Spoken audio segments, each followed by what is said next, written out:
Next आप heading डालेंगे rules for obtaining images form by convex mirrors.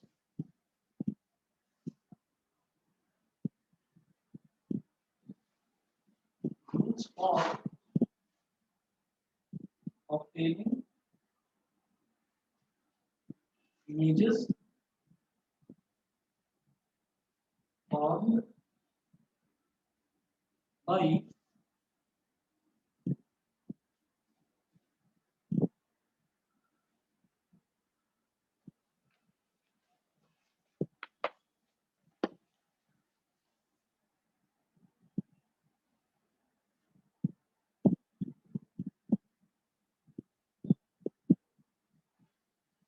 convex mirrors।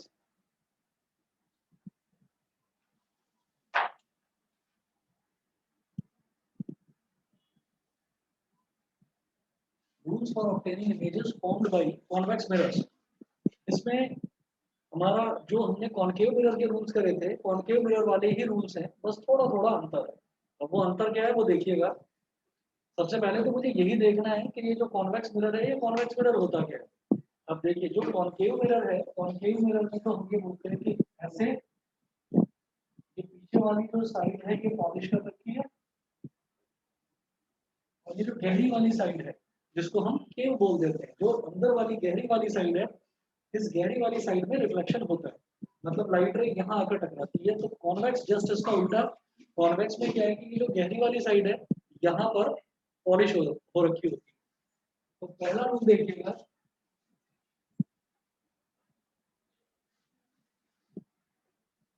First rule है ये convex mirror है, मतलब गहरी वाली जो साइड है उसमें पॉलिश कर रखी है, और जो उभरी हुई साइड है यानी कि बल्जिंग आउट जो सरफेस है वो वहां पर रिफ्लेक्शन होगा। ये प्रिंसिपल एक्सिस हो गई। अब प्रिंसिपल एक्सिस हो गई। अब इसमें हम क्या करेंगे कि एक रे ऑफ लाइट अगर प्रिंसिपल एक्सिस के पैरेलल आ रही है, तो आप एक चीज तो समझ गए होंगे कि अगर मैं किसी भी मिरर की बात कर रहा हूँ तो मिरर का फोकस कहाँ पर होगा। आप ये देखिएगा कि ये हमारे पास ऐसे ये कॉन्वेक्स मिरर हो गया, इसमें गहरी वाली सरफेस को अंदर से पेंट कर रखा है, पॉलिश कर रखा है। तो अब आप ये देखिएगा कि अगर ये जो मिरर आया है ये किसी ना किसी बड़े कांच की बॉल को काट कर आया है, तो अगर इसको हमको कंप्लीट करना है तो आप एक काम करिएगा, आप इसका एक कंप्लीट स्फीयर बना दीजिए ऐसे।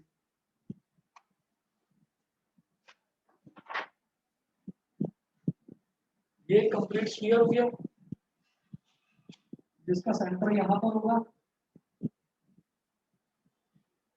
और जो सेंटर का हाफ होता है उसी को क्या बोल देते हैं, फोकस। तो फोकस बोल देते हैं। तो इसका मतलब क्या है कि यहाँ पर जो फोकस है वो इस तरफ होगा, फोकस यहाँ पर इस तरफ होगा। ठीक है, जैसा कि मैं कॉनकेव में देखता था, क्योंकि कॉनकेव को ऐसे रखते थे तो कॉनकेव का फोकस इधर होता था लेफ्ट साइड में, लेकिन कॉन्वेक्स का फोकस जो है वो राइट साइड में होगा। ये बात समझ में आ गई, क्योंकि कॉन्वेक्स का जो स्फीयर है वो इस साइड कंप्लीट होगा, और कॉनकेव का स्फीयर वो लेफ्ट साइड कंप्लीट हो जाता है।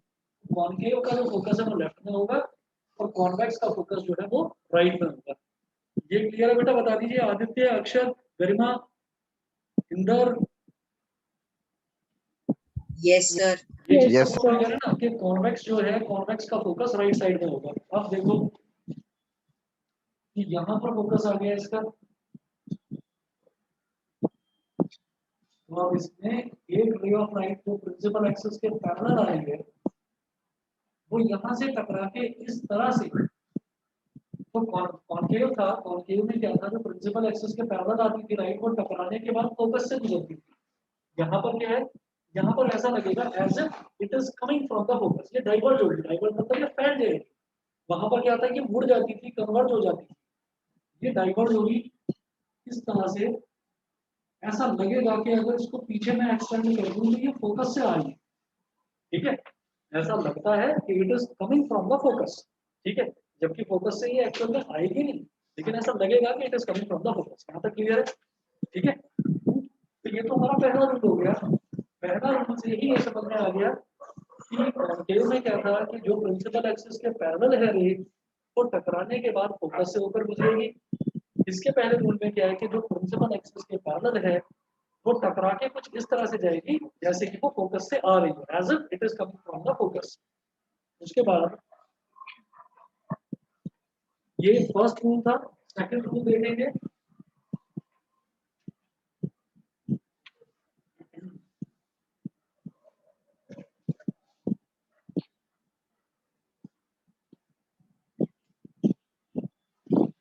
सेकंड रूल है कि अगर कोई रे ऑफ लाइट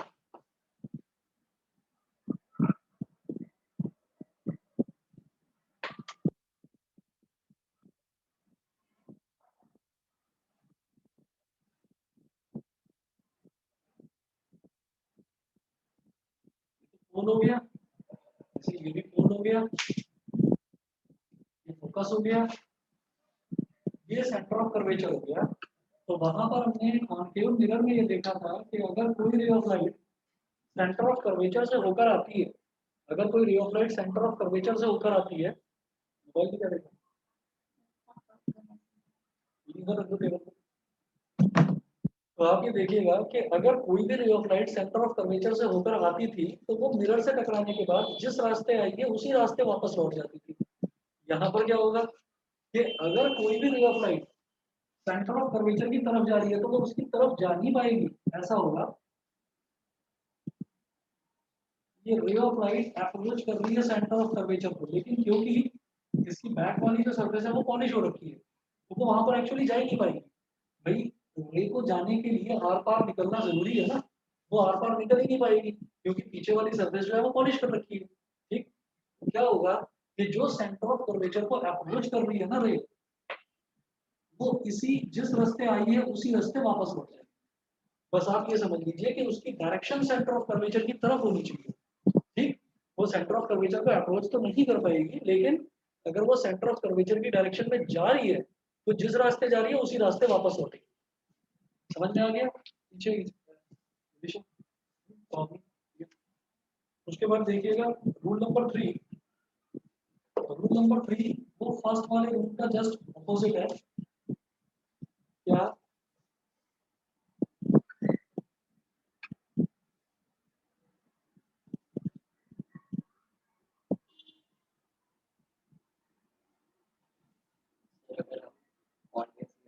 ऐसा उल्टा बना दे, ऐसा इस तरफ उल्टा बना दे, ऐसे कर दो फोकस की इधर तो वो सब इधर हो जाते हैं। सही है ना, मतलब हाँ है तो सही, लेकिन हम ना क्या करते हैं,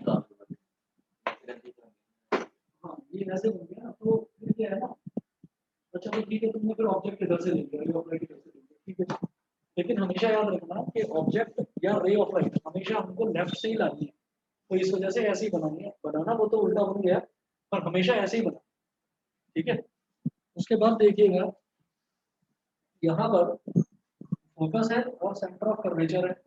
अब अगर कोई रे ऑफ लाइट, अगर कोई रे ऑफ लाइट फोकस को अप्रोच करती है, फोकस को अप्रोच करती है तो फोकस तक तो नहीं पहुंच पाएगी, मतलब ऐसे होगी।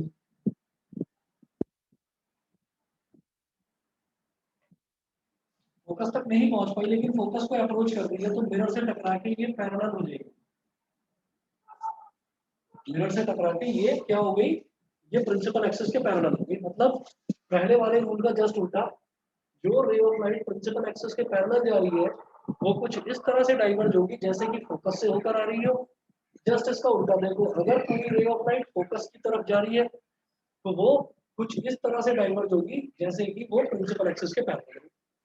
जस्ट इसका उल्टा हो गया, ठीक है। बताइए बेटा, क्लियर है क्षितिज, समझ गए? प्राजक्ता क्लियर है? Yes sir. इंदर बोलो। Yes sir. ठीक है जी, तो ये 3 रूल तो ये हो गए। इसके बाद चौथा रूल देखेंगे।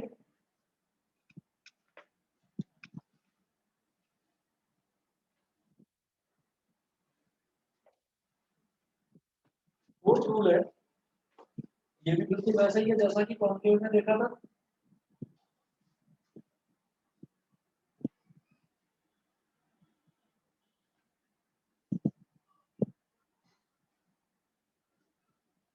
ये मैंने कॉन्वेक्स मिरर बना दिया। ये एक रे ऑफ लाइट, मतलब रे ऑफ लाइट का सॉरी प्रिंसिपल एक्सिस। अब मैंने क्या करा कि ये यहाँ पर पोल है, पोल है, तो कोई रे ऑफ लाइट, कोई रे ऑफ लाइट अगर पोल पर ही स्ट्राइक कर रही है, कोई रे ऑफ लाइट अगर पोल पर ही स्ट्राइक कर रही है, मान लीजिए ऐसे,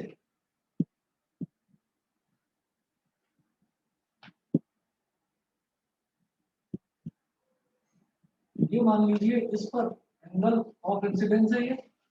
तो जब भी कोई रे ऑफ लाइट पोल पर स्ट्राइक करती है, तो जो हमारा प्लेन मिरर है, प्लेन मिरर के केस में हम जानते हैं एंगल ऑफ इंसिडेंस क्या होता है। नॉर्मल के साथ बनने वाला एंगल, इंसिडेंट रे और नॉर्मल के बीच में बनने वाले एंगल को ही हम एंगल ऑफ इंसिडेंस बोल देते हैं। लेकिन जो ये स्फेरिकल मिरर्स हैं, यानी कि कर्व वाले जो मिरर्स हैं, इन कर्व मिरर्स में क्या होता है कि अगर कोई भी रे ऑफ लाइट ऐसे आ रही है और पोल को स्ट्राइक कर रही है, तो प्रिंसिपल एक्सिस और इंसिडेंट रे के बीच में बनने वाले एंगल को ही एंगल ऑफ इंसिडेंस बोलते हैं। तो जितने एंगल पर टकराएगी उतने एंगल पर ही लौट जाएगी।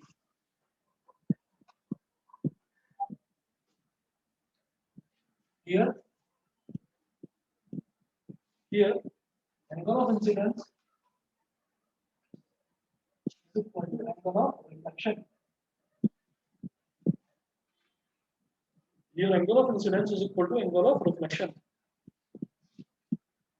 उसके बाद formation of image by a convex mirror. Next लिखेंगे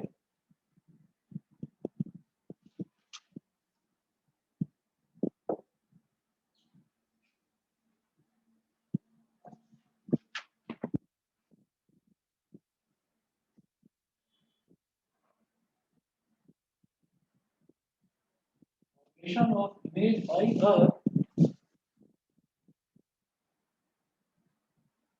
formation of image by a convex mirror.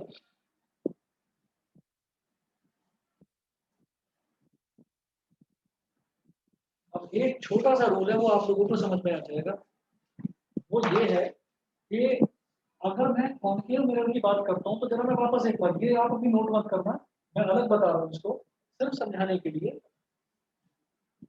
आप ये देखिएगा, ये था हमारा कॉन्केव मिरर,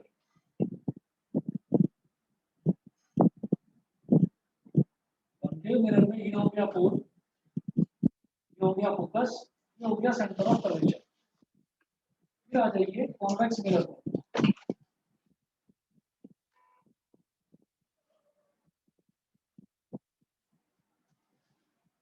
कॉन्वेक्स मिरर में ये हो गया पोल, इधर हो गया फोकस, इधर हो गया centre of curvature. Left side में तो कुछ है ही नहीं। और चाहे आपका कॉन्केव मिरर हो चाहे कॉन्वेक्स मिरर हो, जो ऑब्जेक्ट्स हैं, ऑब्जेक्ट्स को हमेशा हम लेफ्ट साइड में रखते हैं, ठीक है। तो अब आप ये देखिएगा कि यहाँ पर तो मेरे पास 6 अलग अलग ऑप्शंस थे कि ऑब्जेक्ट को रखेंगे पोल और फोकस के बीच में, पहला केस। ऑब्जेक्ट को रखेंगे फोकस पर, दूसरा केस। ऑब्जेक्ट को रखेंगे फोकस और सेंटर ऑफ कर्वेचर के बीच में, तीसरा केस। ऑब्जेक्ट को रखेंगे सेंटर ऑफ कर्वेचर पर, चौथा केस। ऑब्जेक्ट को रखेंगे बियॉन्ड सेंटर ऑफ कर्वेचर, पांचवा केस। और ऑब्जेक्ट को रखेंगे इंफिनिटी पर, छठा केस। तो यहाँ तो ये 6 केसेस हो गए। यहाँ पर तो पोल के बाद फोकस और सेंटर ऑफ कर्वेचर है ही नहीं, फोकस और सेंटर ऑफ कर्वेचर तो इधर है। तो ऑब्जेक्ट को कहाँ रखूंगा? ऑब्जेक्ट को मैं रखूंगा पोल और इंफिनिटी के बीच में, कहीं पर भी। समझ गए? यहाँ पर 2 केसेस बनेंगे। एक केस तो ये है कि ऑब्जेक्ट को कहीं पर भी रखिए बिटवीन पोल एंड इंफिनिटी, और दूसरा केस ये है कि ऑब्जेक्ट को इंफिनिटी पर रख दो। तो 2 केसेस हो गए। बताइए, और तो केसेस नहीं बनेंगे ना यहाँ पर। तो कुल मिलाकर ये है कि कॉन्केव मिरर में तो केसेस थे 6 जो मुझे याद रखने थे। कॉन्वेक्स के केसेस बड़े आसान है, कॉन्वेक्स के केसेस बेहद आसान है। कॉन्वेक्स में क्या होगा, कॉन्वेक्स में हमेशा 2 ही केसेस बनेंगे, ठीक। तो कॉन्वेक्स का न्यूमेरिकल भी आसान है और कॉन्वेक्स के ये दोनों केसेस भी आसान। देखिएगा, formation of image by a convex mirror is first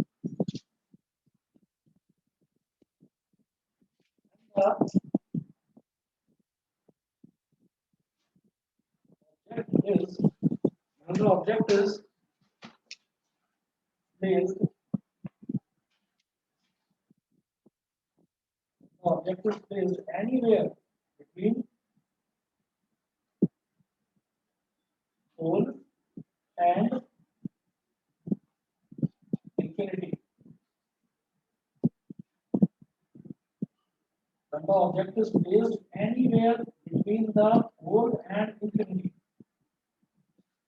object को कहीं पर भी रख दीजिए पोल और इंफिनिटी के बीच में, तो हमारी इमेज कैसी बनेगी ये देखना है पहले केस में। ठीक है, मैं क्या करूंगा, मैं इधर एक कॉन्वेक्स मिरर बना लेता हूं इस तरफ,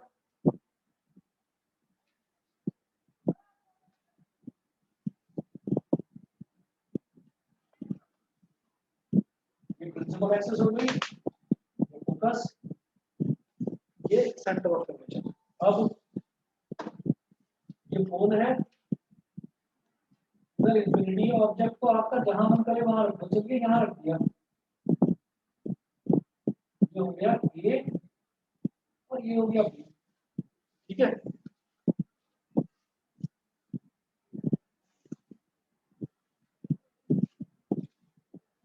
तो हमारा जहां मन करेगा वहां रख देंगे ऑब्जेक्ट को, पोल और इंफिनिटी के बीच में कहीं पर भी रख दिया, तो दो रेज ऑफ लाइट बनाएंगे। पहली रे ऑफ लाइट जो प्रिंसिपल एक्सिस के पैरेलल हो, पहली ray of light principal axis के पैरेलल ये मिरर से टकरा के कुछ इस तरह से वापस आएगी जैसे कि ये फोकस से होकर आ रही हो, as if it is coming from the focus. एक तो ये हो गया।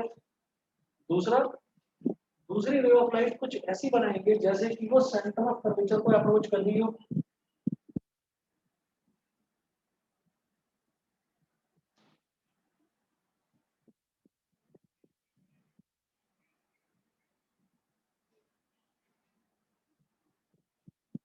ऐसे तो ये रे ऑफ लाइट जिस रास्ते आई है उसी रास्ते वापस लौट जाएगी।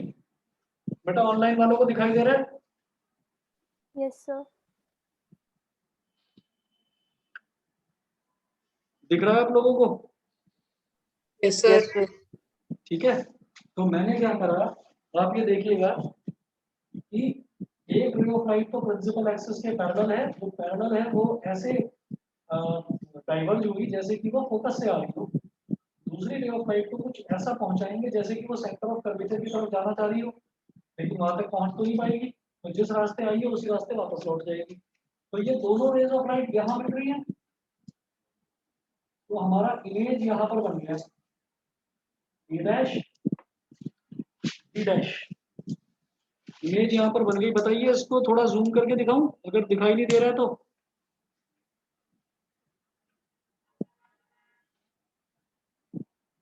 दिख रहा है सबको? क्लियर है? Yes, sir. दिख रहा है।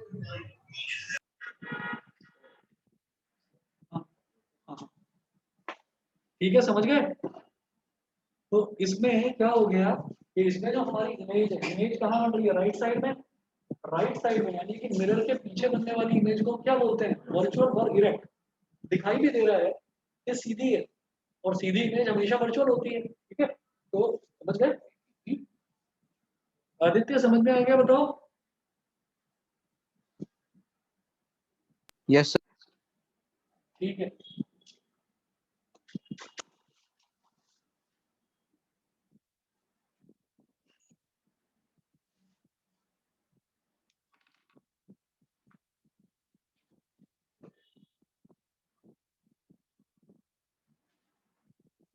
इमेज फॉर्म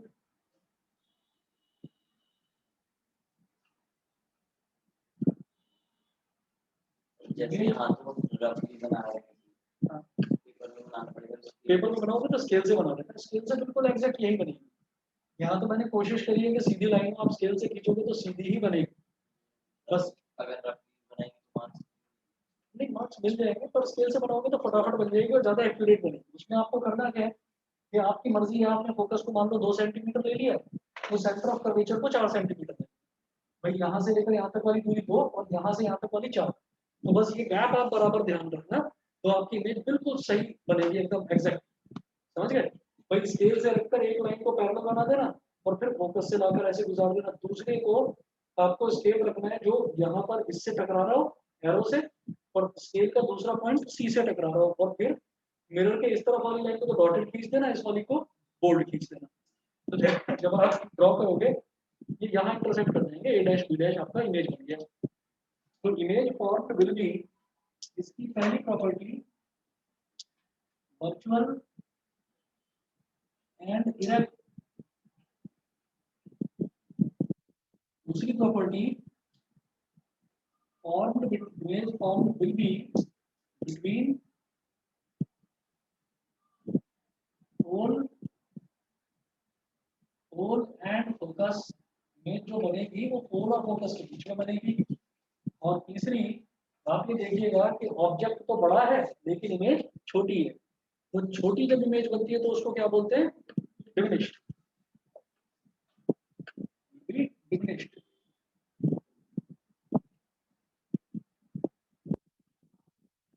देखिएगा केस फर्स्ट तो हमारा ये हो गया, when the object is placed anywhere between pole and infinity. Sir side में रखेंगे पोल और फोकस के किधर भी रखो आप, वो हमेशा आपकी पोल और फोकस के बीच में ही इमेज बनेगी।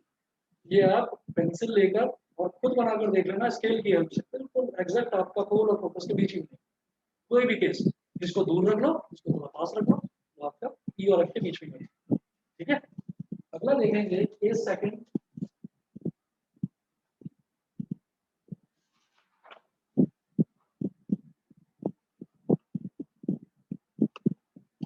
When the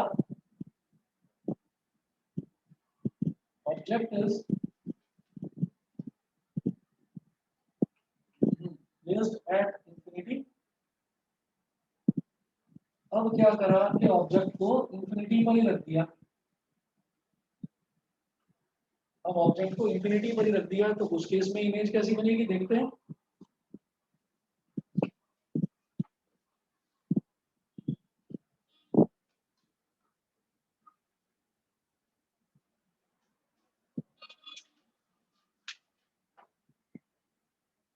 ये प्रिंसिपल एक्सेस हो गई, ये पोल हो गया। तो ऑब्जेक्ट अगर इंफिनिटी पर रखा हुआ है तो इसका मतलब जो ऑब्जेक्ट वाली साइड से जो रेज ऑफ लाइट आएंगी वो पैरेलल आनी चाहिए। अब इधर तो है फोकस, इधर है सेंटर ऑफ कर्वेचर, एक रे ऑफ लाइट ऐसी आई जो प्रिंसिपल एक्सिस के पैरेलल आ रही है, वो क्या होगी, वो ऐसे टकराएगी जैसे कि फोकस से आई हो।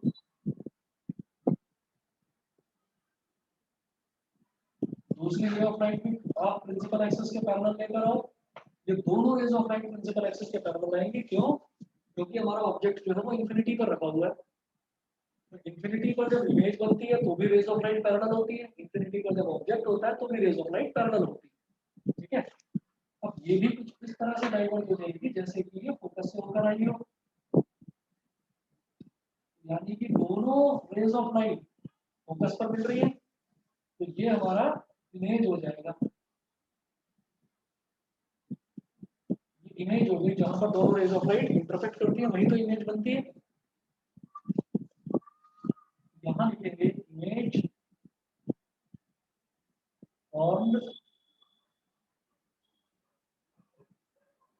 विल बी, क्योंकि ये मिरर के राइट हैंड साइड पर बन रही है तो राइट हैंड मिरर के पीछे बनने वाली इमेज तो वर्चुअल होती है, और जो वर्चुअल है इमेज वो तो डायरेक्ट होती है हमेशा सीधी। Virtual and direct,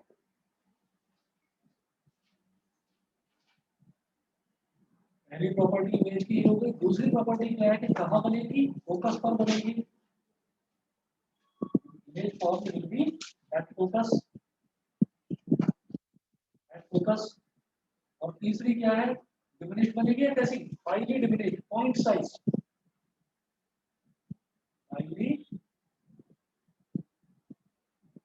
diminished. Highly diminished को क्या बोलते हैं, point sized, point sized. Image बन गई पॉइंट साइज्ड। ठीक है, चलिए ये दो केसेस हैं, बस दो ही हैं और नहीं है इसके अंदर, कॉन्वेक्स मिरर के अंदर। अब हम ये देखेंगे कि कॉन्वेक्स मिरर जो है, कॉन्वेक्स मिरर के क्वेश्चंस किस तरीके के बन सकते हैं।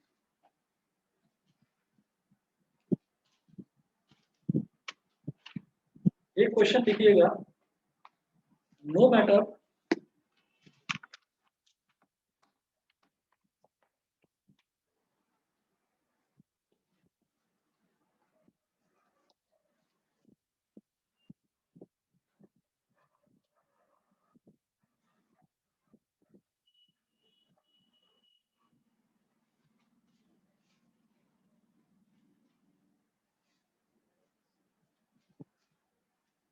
एक क्वेश्चन नोट करेंगे।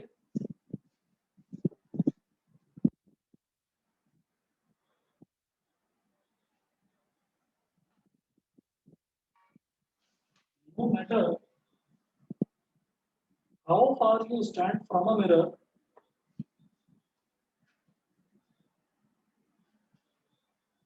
how far you stand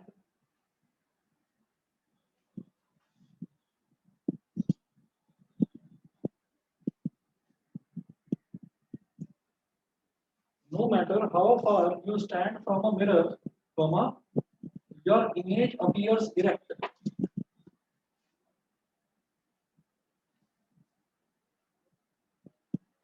Your image appears erect. Instead, the mirror may be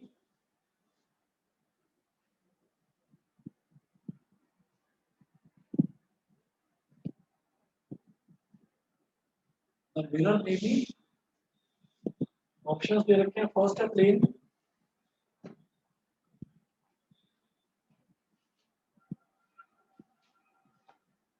second option है कॉन्केव,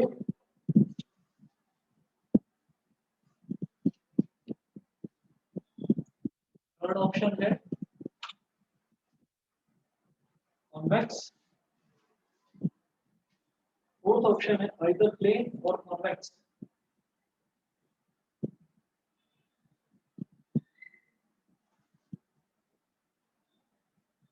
प्लेन और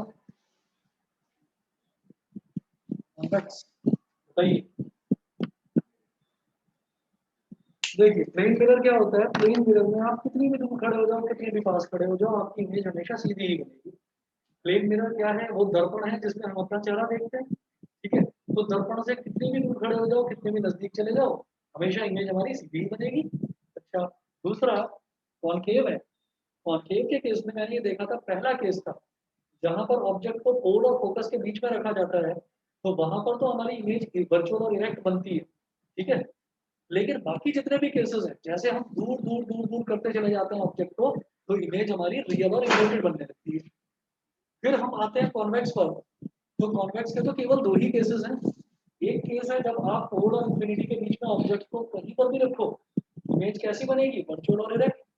और दूसरा केस है कि अगर आपने उसको इंफिनिटी पर भी रख दिया, तब भी इमेज क्या बनेगी, वर्चुअल और इरेक्ट। इसका मतलब कॉन्वेक्स में भी इमेज हमेशा वर्चुअल और इरेक्ट बनेगी। बताइए, ये चीज क्लियर है। तो इसका मतलब क्या है कि इसका सही आंसर क्या होगा, फिर बताएंगे। Convex. Fourth one either plane और कॉन्वेक्स, ठीक है ना, क्योंकि प्लेन मिरर में भी हमेशा सीधी ही इमेज बनती है, उल्टी कभी नहीं बनती, और कॉन्वेक्स में भी हमेशा सीधी ही इमेज बनेगी। बताइए बेटा, ऑनलाइन वाले बच्चे बता दीजिए, सबको क्लियर है? Yes, sir. समझ गए? इशिता, क्षितिज, मेरी आवाज आ रही है आपको? Yes sir. Yes, sir.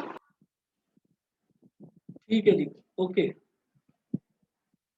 तो इसका सही ऑप्शन है आइदर प्लेन और convex.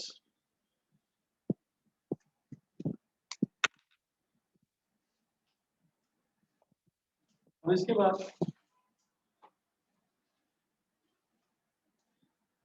Numericals based on convex mirrors, question लिखेंगे। And object 5 centimetre high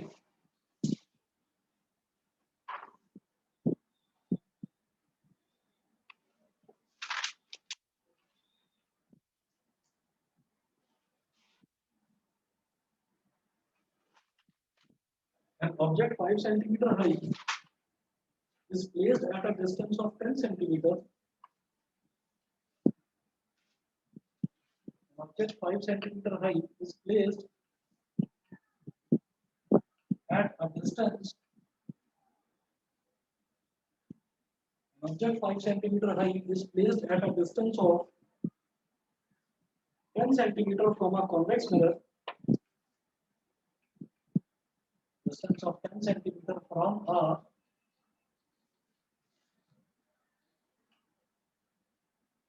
convex mirror,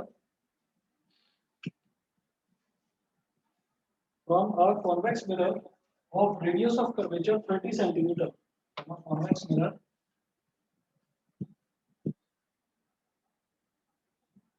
of radius of curvature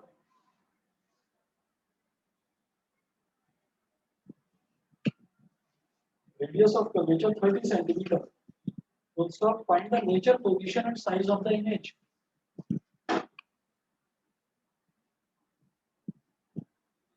Find the nature, position and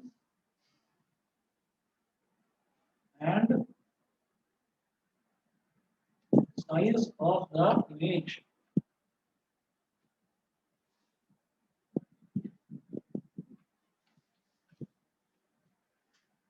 nature, position and size of the image. तो आप देखिएगा कि जब भी कभी मेरे पास कॉन्वेक्स मिरर आता है तो नेचर की तो मेरे को सोचने की जरूरत ही नहीं है, हमेशा इमेज क्या बनेगी, वर्चुअल एंड इरेक्ट। ठीक है, तो नेचर तो उसका फिक्स हो गया बिकॉज जो हमारा मिरर है वो कॉन्वेक्स है। तो नेचर को देखेंगे, पोजीशन और साइज ऑफ द इमेज इसकी बात करते हैं। ऑब्जेक्ट 5 सेंटीमीटर हाइट, ऑब्जेक्ट का मतलब क्या है, h1 दे रखा है और ऑब्जेक्ट हमेशा सीधा ही रखा जाता है तो इसलिए प्लस का 5 centimetre is placed at a distance of 10 centimetre from a convex mirror, यानी कि ऑब्जेक्ट को कितनी दूर रखा जाता है कॉन्वेक्स मिरर से, 10 सेंटीमीटर दूर। तो ऑब्जेक्ट डिस्टेंस u कितना होगा, -10 सेंटीमीटर, क्योंकि ऑब्जेक्ट को हमेशा लेफ्ट में ही रखा जाता है और लेफ्ट में होने वाले जितने भी डिस्टेंसेस हैं वो सारे के सारे नेगेटिव होते हैं। ठीक है, तो -10 सेंटीमीटर हो गया।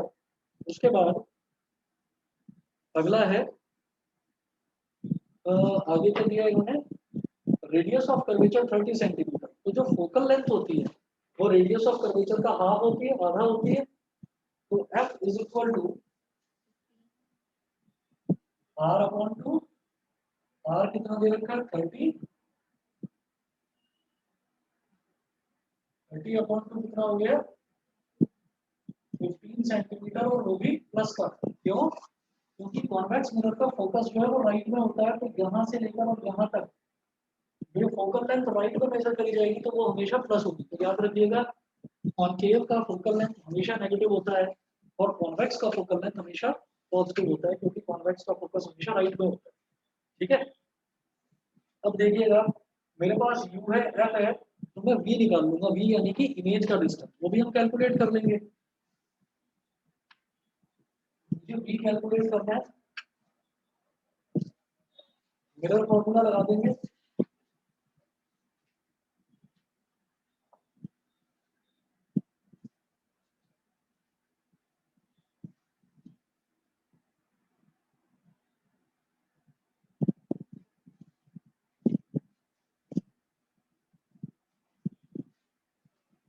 यहाँ मेंशन कीजिए by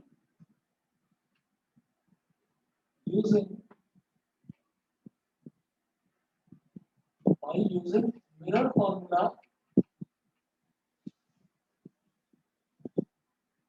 by using mirror formula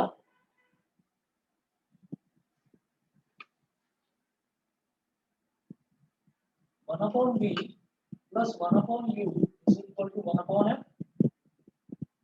1 upon v, v मुझे नहीं पता कितना है, u में जानता हूँ -10 is equal to 1 upon f, f कितना है प्लस का 15 यानी कि 15 ओनली, ये प्लस माइनस कितना हो जाएगा minus 1 upon v minus 1 upon 10 हो गया 1 upon 15। अब ये जो -1 upon 10 है इसको उस तरफ ले जाओ तो जाकर प्लस हो जाएगा,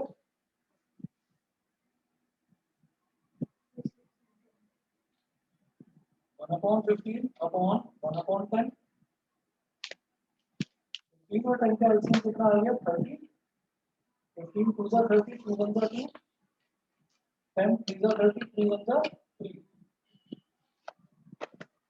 2 plus 3 5, 5 upon 30, 5 1 जा 5, 5 6 जा 30, 1 upon v is equal to 1 upon 6, reciprocal लेंगे तो v कितना आ गया 6 सेंटीमीटर। जब v हाँ दोबारा देखो, हमने कहा मिरर फॉर्मूला क्या है 1 upon v plus 1 upon u is equal to 1 upon f, 1 upon v, v क्या है इमेज का डिस्टेंस, इमेज का डिस्टेंस मुझे नहीं पता, वही मुझे कैलकुलेट करना है।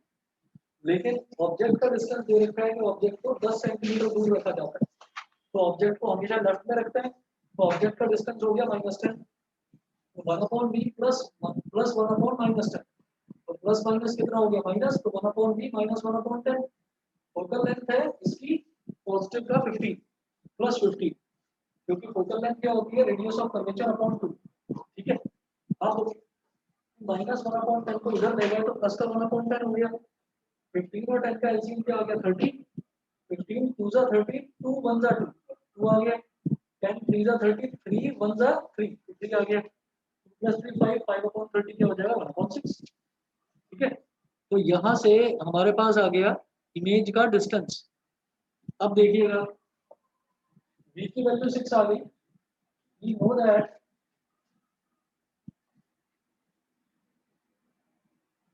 know that magnification m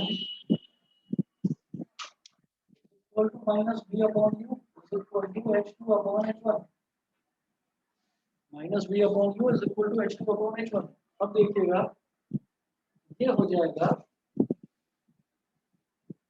minus v कितना है 6 और u कितना है माइनस का 10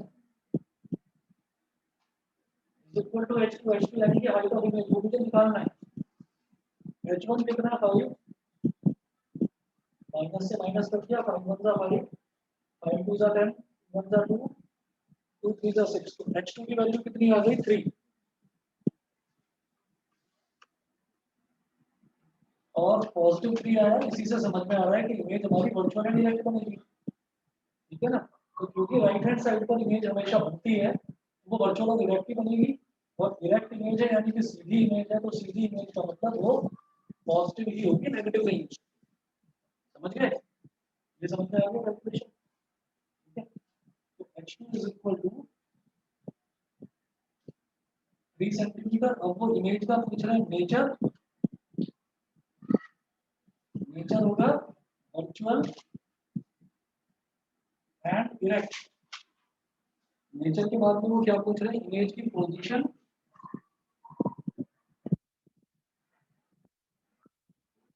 इमेज की पोजीशन क्या है 6 centimetre on to the right of the mirror.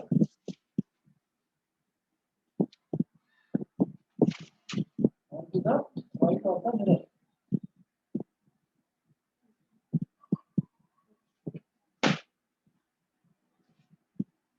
और उसके बाद में पोजीशन के बाद में है साइज।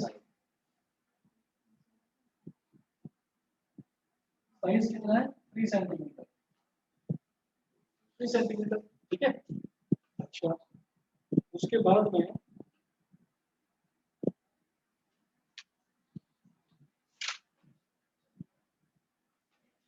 तो बहुत है, एक क्वेश्चन बहुत है। इसके बाद बाकी के कुछ क्वेश्चन हैं आपको कॉन्केव और कॉन्वेक्स वाले, वो आपको भेजूंगा, वो कर लेना। रिफ्लेक्शन वाला पोर्शन तो कंप्लीट है। लाइट में दो पोर्शंस में चैप्टर डिवाइडेड है, रिफ्लेक्शन और रिफ्रैक्शन। तो रिफ्लेक्शन हमारा कंप्लीट है, नेक्स्ट हम रिफ्रैक्शन स्टार्ट करेंगे। तो कल मैं करता हूँ रिफ्रैक्शन स्टार्ट। और जो आपको मैथ्स में मैंने इंट्रोडक्शन टू ट्रिग्नोमेट्री की 2 एक्सरसाइज भेजी थी 8.1 और 8.2, परसों मैथ्स की टर्न है, परसों मैं सबका पहले होमवर्क चेक करूंगा फिर आगे चलेंगे। ठीक है ना, तो वो कंप्लीट करके लाइएगा।